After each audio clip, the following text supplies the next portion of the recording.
Welcome to the deep dive. This is where we take a whole heap of sources and, well, we pull out the key insights to help you get properly informed on a topic. Today, we're embarking on a really fascinating deep dive into something that I think affects all of us. What is it that silently holds us back? And maybe more importantly, what unlocks our hidden potential? We've gathered some pretty powerful insights on how these seemingly small, everyday habits can actually profoundly impact your life, your whole mindset, even your future. So our mission today is really to unpack the subtle ways we might be, self-sabotaging, and then crucially, reveal practical, sometimes surprising ways to break free. We want to help you build a life that feels, well, authentic, fulfilling, truly yours. Get ready for maybe some aha moments that might just change how you see your everyday actions. Yeah, and what's so fascinating here, what our sources really highlight, is how often the biggest barriers aren't actually external things.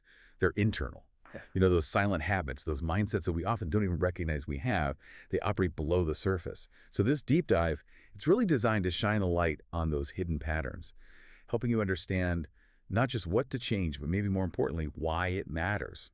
It gives you that broader context for truly transformative growth. It's definitely more than just taking action. It's about understanding the mechanics inside. The inner dialogue, reshaping your mindset. Okay, so let's dig into this. We often think certain habits are just, laziness, right? Yeah. Or maybe a lack of willpower. But our sources, they reveal much deeper roots, often psychological. Let's start with one that seems simple, but it's surprisingly complex. Waking up late. It's interesting, isn't it? Because many people just jump to labeling late risers as, well, unmotivated.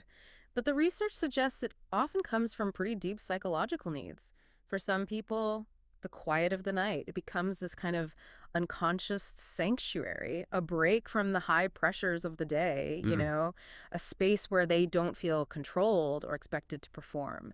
So waking up late, it's almost an unintended result of needing that personal, unpressured space, kind of extending that little window of freedom.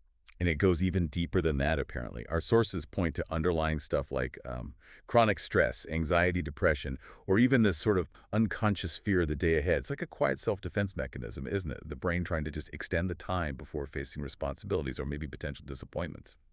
What this means for you, listening, is that it's not just about missing a meeting. It slowly erodes your quality of life, your performance, your self-esteem. You start the day feeling behind, constantly playing catch-up, and that just leads to accumulated stress, and it quietly undermines your confidence. Yeah, the contrast is pretty stark when you look at the research. Those who manage to rise early often talk about this sense of calm, of control. They have time, time for planning or personal time before the world gets chaotic. And studies, like you mentioned from Harvard, they consistently support this link. Early risers tend to have better mental and physical health and, yeah, a higher chance of success. It really is about kind of winning the day from the start. So what does this all mean then? Changing this habit isn't about just forcing yourself up instantly. That rarely works long term. It's more about changing how you view the morning, seeing it as a space for something positive, maybe even joy, like a warm breakfast, a bit of light exercise, setting daily goals. Exactly. And our sources suggest a really powerful technique. Shift your sleep time first, maybe just 15 minutes earlier each week.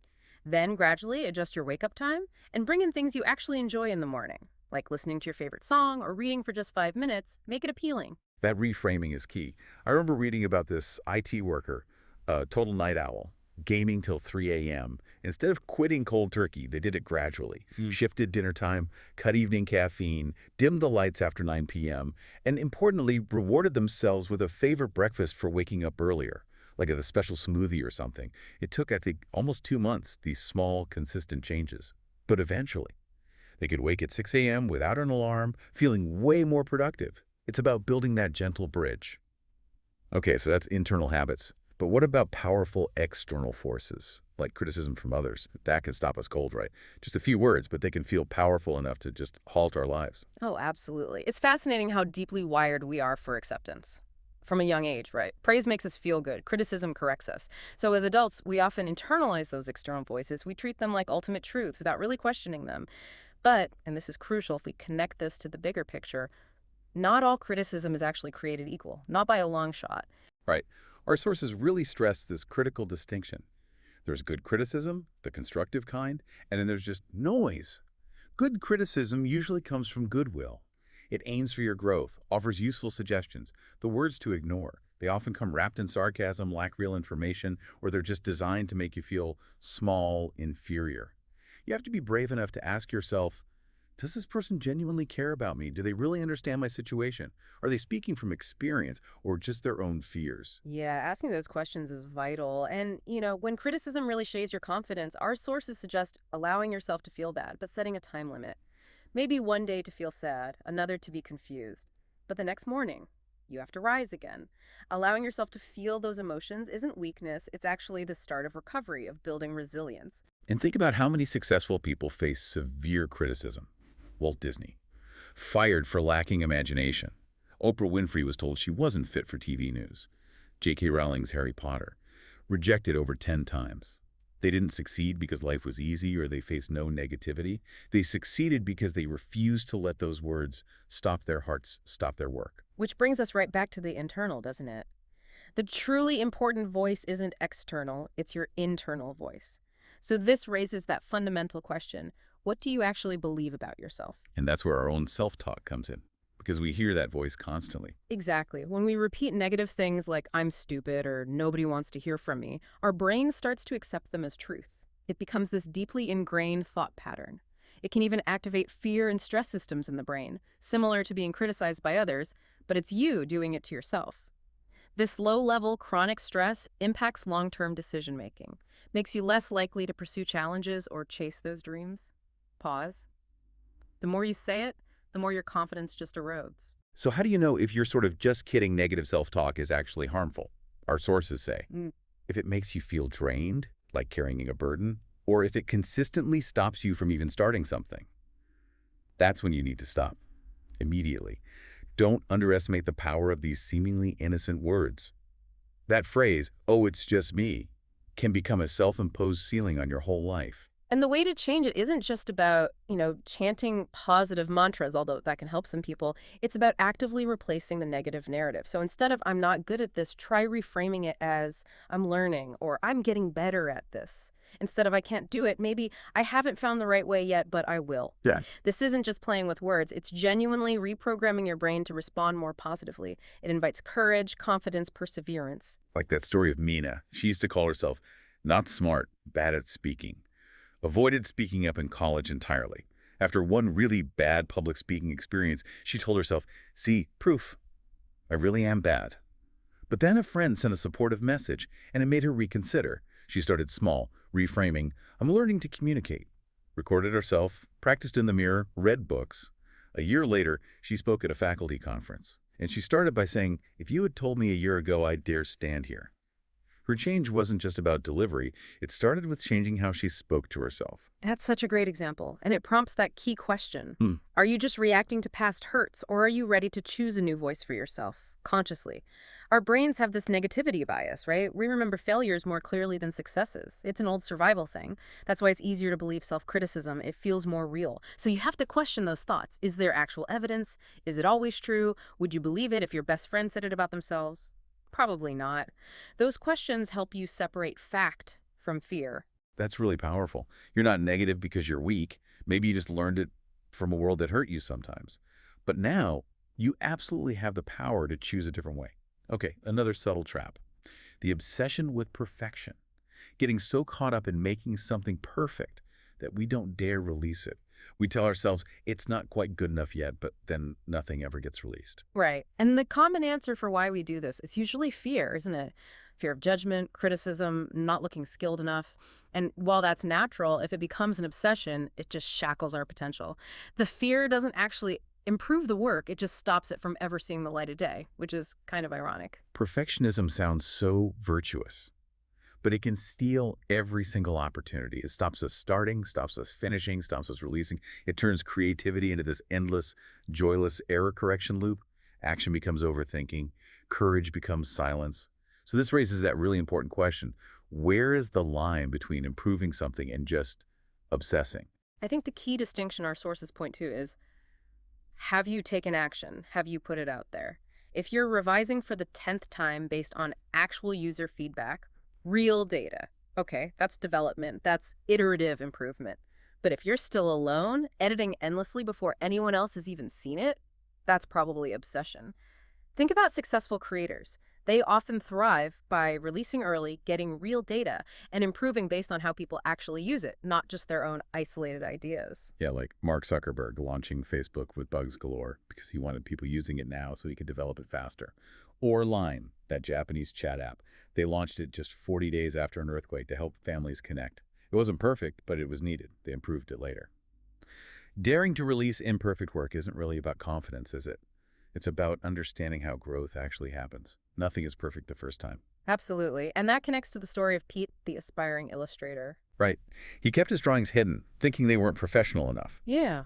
But then he saw a friend posting imperfect drawings daily and just getting better and better right out in public. So he decided to release his first piece. It wasn't perfect, but a stranger messaged him. This picture made me smile on a bad day. Thank you. Wow. Yeah. And that completely shifted his perspective. The biggest change wasn't his drawing skill improving overnight, it was his courage to open up. Imperfection, maybe that's the power of humanity. It makes work relatable, alive. It helps us grow through others' eyes, not just our own critical ones. That's a fantastic point. Sometimes opportunities knock, but they don't wait until you feel 100% ready. They just wait for you to be brave enough to open the door. The power of action, building momentum. Okay, so we've talked mindset, perfectionism. Let's shift to the start of things. Many people believe success kicks off with inspiration, right? That big surge of emotion. But our sources actually say this belief, while it feels natural, is a kind of silent trap. It keeps a lot of talented people from ever actually starting. It's a common belief, but yeah, inspiration isn't some everyday gift you can rely on. The truth is, almost nobody succeeds because they feel on fire every single morning. That's just not reality. What they do have is a system, a discipline, something that keeps them moving even when their heart feels, well, dark, as one source put it, even when motivation is low. The idea that you must feel ready before you start, it causes so many missed opportunities. Because readiness, it rarely comes beforehand. Usually it emerges after you've started. It's like a kid learning to swim, isn't it? They feel totally unready until they actually get in the water. Then, after trying again and again, one day they just swim. Readiness came from the repeated starting, not as some gift from above. Exactly. Consider the person dreaming of a coffee shop. Great ideas, good beans, the whole vision, but they keep saying, I'm not ready yet, Yeah. waiting for that bolt of inspiration, maybe from watching business videos, that moment where they feel so excited they have to plan. Days pass, weeks. Nothing changes. The dream stays in their head. Right. Meanwhile, someone else starts super small. A little table outside, an electric kettle, a handwritten sign. They didn't have some grand inspiration, they just tried. Then the next day, they tried again, improved a little, maybe changed the menu based on what people said. Customers start to like it, and then they begin to love what they do. They start waking up wanting to make the best coffee. And that's the key, isn't it? For that second person, inspiration followed the action. It didn't lead it. It's like cranking an engine to get it started, not waiting for a gentle breeze to somehow turn it over. It raises a really important question for you listening. Are you waiting for the wildflower to magically appear, or are you actually walking into the forest where you might find it? That's a great way to put it. Successful people seem to know this instinctively. They don't wait for the fire in their heart, they build the discipline in their hands first. And the path of those who wait for inspiration. It's often filled with stops and starts and a lot of self-disappointment. They start small, then quit, thinking, oh, I guess I just don't have the drive. While the other group, they act despite the fear, despite feeling unskilled. They stumble, they learn, they keep going. The turning point isn't waiting for perfection or that big feeling. It's just starting. Think about the woman who wanted to write a novel. 2 years, opening the computer, closing it, waiting for inspiration. Then one day, she was just sick of waiting, decided. 10 lines a day, no matter how bad. And how did that go? Well, day 3, she hated it. Day 7, she started kind of enjoying it. Day 20, the character started coming alive. Day 60, she couldn't stop. That's when she got it. Inspiration is a reward for the repeated effort, not a prerequisite for action. Yeah. Life's too short to wait for the stars to shine every night. Some nights you just gotta light your own candle, right? Some mornings you have to get up even if the sky is gray. Not because you always want to, but because you know starting is the only way. Don't wait to feel like doing it. Do it until you feel like you can. And tied into that idea of taking action is taking responsibility. We often hear about how easy it is to blame external factors. Bad luck, fate, other people. Oh, yeah, the blame game. It feels comforting sometimes, doesn't it? Like putting up an umbrella when it's not even raining. But it traps you. When you believe everything is predetermined, you just become passive, complacent. You don't act. And that attitude, it just cuts off your own power day after day. And it often starts small, with little disappointments. But if it becomes a pattern, you start to really believe your life isn't yours to direct. But the truth is, you always have a choice. Maybe not about everything that happens to you, but always about how you respond. To develop, retreat, endure, change, start again. And the long-term impact of blaming fate, it's devastating. It doesn't just stop you starting, it erodes your self-belief. Like acid rain on confidence, dreams fade, confidence shrinks. All that's left is fear and this kind of habitual, powerless way of living. You might even start secretly resenting others' success, feeling the world's unfair, even though you never really dared to step out of your own cycle. How do you know if you're using fate as an excuse? Listen to your own language. Are you saying things like, if only I were richer, or people like me never succeed, or luck isn't on my side?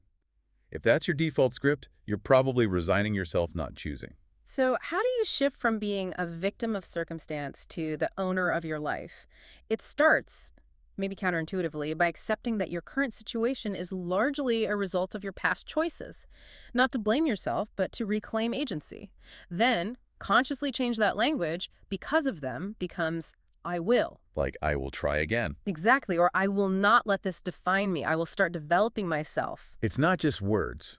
It really does awaken that dormant inner power. It shifts your locus of control back inside. Like Oren's story. Grew up in deep poverty, believed she was trapped, worked exhausting jobs, failed a big scholarship exam, heard a friend blame bad luck, and it just clicked for her. She asked herself, or did I just not try hard enough? That was the turning point. Wow, what did she do? She transformed. Started waking at 5 a.m. to study, listened to self-help podcasts, learned English from free videos. The next year, won that scholarship to a university she never thought possible. Graduated with honors, now works as a freelance translator internationally. And she says, it wasn't luck. It was stopping believing luck was the answer. She took control. Sustained growth. Nurturing your ecosystem. Building on that, taking control. There's something really powerful, almost profound, in the simple act of writing down your dreams every morning. Seems small, but the impact can be huge. Yeah, it sounds a bit simple. Mm. But when you wake up, your mind is apparently really receptive, kind of open. Writing your dreams, then, it's like setting a daily compass, imprinting what truly matters onto your subconscious, giving it weight. Absolutely. Consider Kang, this ordinary office worker feeling totally stuck. He read about writing dreams daily, started really simply, I want a small business. I want freedom. 2 lines. But he kept doing it, day after day. And slowly, his internal world shifted. He started researching businesses, saving money, selling small things online. His old notebooks became these whispers from his past self. Don't stop. He even started writing down the feeling of his future cafe, the smell, the sounds, making it vivid. And the difference between just thinking about a dream and writing it, it's about seriousness, isn't it? Writing it down is like a daily declaration. I am serious about this. Every time you write it, it's like re-signing a pact with your own future. It really is. And think about Jim Carrey. Before he was famous, he drove up a mountain, wrote himself a $10 million check for acting services rendered, kept it in his wallet. 7 years later, he starred in The Mask, earned almost exactly that. It's not magic. It's the power of clearly written, focused intention. And building on that, our sources also talk about the positive pressure you get from telling people close to you what you plan to do. It turns a private thought into a kind of public commitment. It doesn't have to be a huge announcement. Just parents, close friends, a partner. Just having someone know creates this powerful internal push. Accountability. It's a known psychological effect. When you state your intentions, even to a small group, it makes it more real in your own mind. You said it, now you feel more compelled to act on it, less likely to just let it slide. Think about Elon Musk with Tesla. Everyone thought he was crazy. But he didn't just think it. He publicly declared he would change the world with clean energy, electric cars people would actually want. That massive public commitment pushed him forward, even when things got incredibly tough, near bankruptcy. Beyond writing and telling, you can also boost your dreams by changing your environment, your physical surroundings, filling your space with inspiring images, quotes, things that represent your goals. Yeah, what you see every day, it's not just decoration, is it? It programs your subconscious. Wake up to clutter, your day feels heavy. See your dream house picture or a quote like, if you can still breathe, you still have a chance. It ignites something. Like Dao, the exhausted office worker dreaming of a cafe. Her home reflected her fatigue. Then she changed just one corner, a warm tablecloth, a nice cup, dried flowers, a notebook, and a picture of a cafe with the words, "1 year from now, this will be the corner of someone who owns their own shop." That's brilliant. It became her command center for her dream. 6 months later, selling coffee online. A year later, quit her job, opened her own cafe, and the first thing she brought in, not the expensive machine, but that picture. Wow. It shows that sometimes the big changes come from small, repeated actions in the same place, but with a different heart, a different intention. Which leads us to something critical that often gets sacrificed: our health. So many of us work so hard, we just overlook it, tell ourselves, I can handle it, I'll rest later. Yeah, that just a little more attitude. It never actually ends, does it? It becomes the norm. We sacrifice health-thinking work. Money opportunities are more urgent. But we don't see the quiet erosion. Health won't just wait patiently for us to decide we have time for it. Exactly. And working hard without taking care of yourself, it doesn't just hurt your body, it corrodes your mind. Physical exhaustion leads to mental fog, poor decisions, irritability, forgetfulness, even losing pride in your work. What's the point of earning more or getting promoted if you lack the energy to actually live, Yeah. to laugh, to care for loved ones? It really makes you ask, what is the true cost of the success you're chasing? You know you're overdoing it when you don't even have time for a deep breath. When you keep postponing doctor's visits, family meals, rest, for weeks, months, your body sends signals. Chronic pain, headaches, maybe heart palpitations. Even your dreams start fading because you just lack the energy. So to find balance, our sources say don't treat health as secondary. Integrate it as part of true success. Start small, immediate actions. Stand up more, drink more water, don't check messages while eating, listen when you're tired. And set a serious quitting time for work. Seriously, it's never too late to start taking care of yourself. I think of one, worked 16-hour days, global company, became an executive fast. But the price, chronic arrhythmia, collapsed one morning. In the hospital, she remembered her mom saying, "What's the point of success if you're not around to enjoy it?" Powerful moment. It was.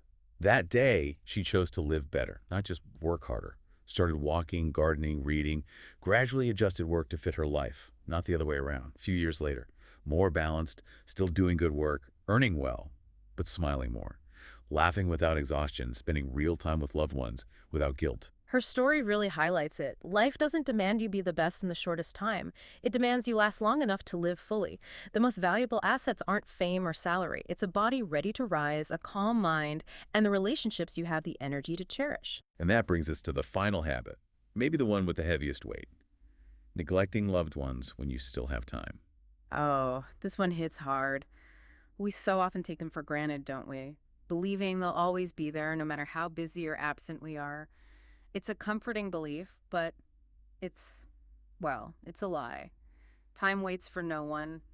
Those moments we put off, they're often lost. The deepest regrets, they often come from not expressing feelings when we had the chance. Not saying, "I love you, I miss you, thank you." Not being there when they needed someone. You hear stories. Regretting not calling mom, not going home because you were tired, while the person waiting was maybe silently counting their last days.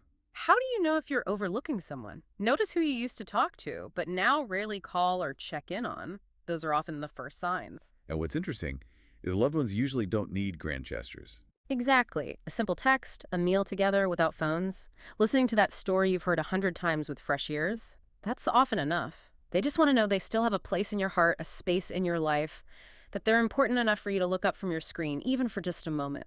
So taking care of them doesn't mean huge sacrifices. It's small, consistent gestures. Speaking kindly, listening more, being present, not cutting conversations short, not just disappearing. Doing this with the people right in front of you. That's true care. The lesson from loss isn't just how to live, it's how to value people over achievements. So, before it's too late, Hmm. before a voice goes silent, before the person who messaged you every morning isn't there anymore, maybe stop chasing what's never quite enough. Turn back. Turn back to the people who made you smile when the world turned its back.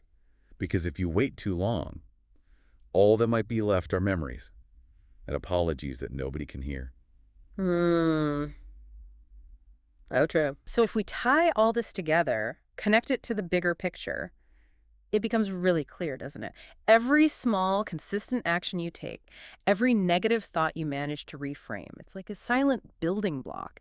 It's about not waiting for perfection, but just choosing to start, to learn, and yeah, to grow step by step. You absolutely don't need to be the smartest or the fastest. Your journey, it's not measured by how quickly you get somewhere. It's measured by your courage to just keep moving forward, even when it feels slow, even when it's just a tiny step. Because Yeah. every single step, no matter how small it feels, it counts towards the person you're becoming. And the most powerful words, without a doubt, are the ones you speak to yourself. So, what does this all mean for you listening right now? I guess it means don't stop moving. Even when you feel slow, even when you feel like you're crawling. Because one day, maybe sooner than you think, you'll look back and you'll see just how far you've actually come out of whatever shadows you were in, moving towards where you truly deserve to be. Oh,